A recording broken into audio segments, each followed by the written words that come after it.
বিয়েটাকে সাকসেসের সাথে বা সফলতার সাথে না মেলানোই উচিত। কারণ সে সাকসেস হলো 50 বছর বয়সে, 50 বছর বয়সে সে বিয়ে করলো, তখন তো তার বউ নাও থাকতে পারে। এই সাকসেসের নামও কিন্তু আমাদের সমাজে একই সাথে ছেলেরা প্রতারণা করতেছে, একই সাথে মেয়েরা প্রতারণা করতেছে। আমি অনেক ছোট ছোট ছেলেকে, ছোট ছোট মেয়েকে রাস্তাঘাটে সিগারেট খেতে দেখি। মেয়েটার বয়স হচ্ছে 13-14 বছর বা ছেলেটার বয়স হচ্ছে 13-14 বছর, এবং খুব গর্বের সাথে খাচ্ছে, আমি সিগারেট খাচ্ছি, আমি সিগারেট খাচ্ছি, আমি বীর হয়ে গেছি। বিয়ের সাথে সাকসেসের কোনো সম্পর্ক নাই। অনেকের সাকসেস হতে সময় লাগে 50 বছর, অনেকের সাকসেস হতে সময় লাগে 25 বছর। বিয়ের বিষয়টা যেহেতু এটা সফলতার সাথে না মিলিয়ে সঠিক সময়ে বিয়েটা করে নেওয়া উচিত।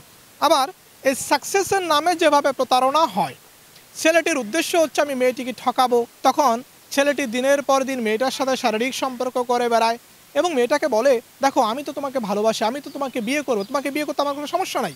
সমস্যা এক জায়গায়, আমি তো সাকসেস না। এই সাকসেসের নাম করে সে 4-5 বছর আরও বেশি মেয়েটার সাথে শারীরিক সম্পর্ক করে বেড়ায়। তো এই সাকসেসের নামেও কিন্তু প্রতারণা হচ্ছে। আবার অনেক সময় মেয়েটা ছেলেটার কাছ থেকে অল্প অল্প করে টাকা পয়সা খায় এবং মেয়েটা ছেলেটাকে বলে তুমি সাকসেস হও, তুমি সাকসেস হও।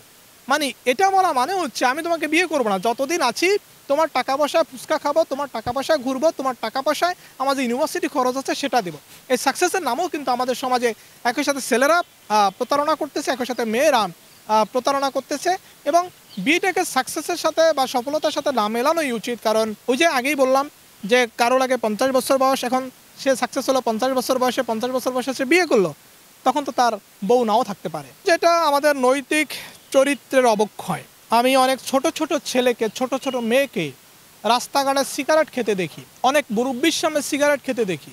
আমার কাছে মনে হয় না তাদের বাপ মায়ের সামনেও সিগারেট খেতে দ্বিধাবোধ করবেন। এটা আসলে আমাদের সামাজিক প্রেক্ষাপটটা আসলে আমার কাছে মনে হচ্ছে যে একটু অবনতির দিকে যাচ্ছে। রাস্তাঘাট আমি প্রায় দেখে থাকি যে একটা ছেলে একটা মেয়ে দুজনে সিগারেট খাচ্ছে, একজন আরেকজনকে সিগারেট আগুন ধরা দিচ্ছে।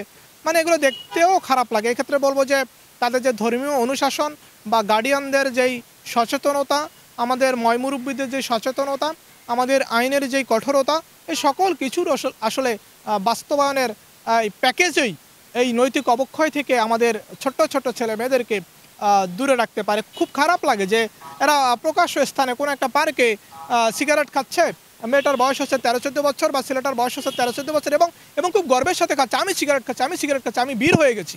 তো আসলে কি বলবো, এটা বলার কিছু নাই।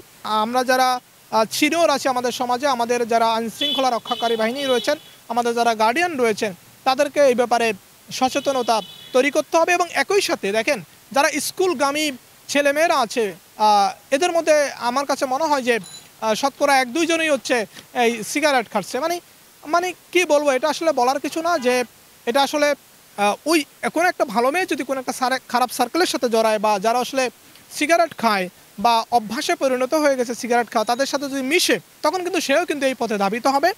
এই ব্যাপারে যদি তাদেরকে রোধ করা যায়, তাদেরকে সচেতন করা যায়, তাদেরকে নৈতিক শিক্ষা দেওয়া যায়, তাদেরকে ধর্মীয় শিক্ষা দেওয়া যায়, তাহলে মনে হয় যে এই দিকটাও আসলে কমে আসবে। কাপলরা নেশা জাতীয় অনেক কিছু খায়, তা আমি বলবো যে তারা যে জায়গাগুলোতে নেশা জাতীয় দ্রব্য খায়, সেটা বিড়ি, সিগারেট, গাঁজা টাজা যেটাই হোক, এটা যেখানে খায় সেই জায়গাগুলো আসলে রেস্ট্রিক্টেড করা উচিত। সেই জায়গাগুলোতে আইনশৃঙ্খলা রক্ষাকারী বাহিনী যারা রয়েছেন, যারা সমাজ সচেতক রয়েছেন, তাদেরকে আসলে কার্যকরী পদক্ষেপ নিতে হবে।